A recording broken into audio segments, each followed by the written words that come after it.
Má am smadanna Krishni agus ha mí gubah ag a BBC agus ha mí am ruchgada ag skipa Spòrs Gaelic. Calmach gan lai, fenna go bhfuil cóise cólainn. Fá háisich mis gubah ag Spòrs an Davíos a Sia háis na program léhoth ag a radio agus ha fás gomór fan nuairsin agus hasinge a fiachar bhí dámach na scídan.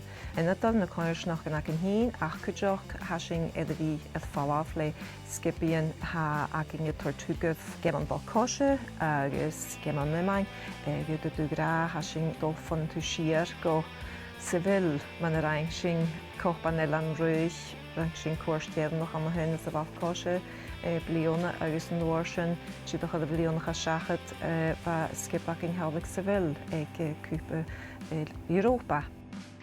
Ha chwlad dinge a haf edrych fi edrych oedd ddyrd ys o'n dwi sio ef buonachach an y doi.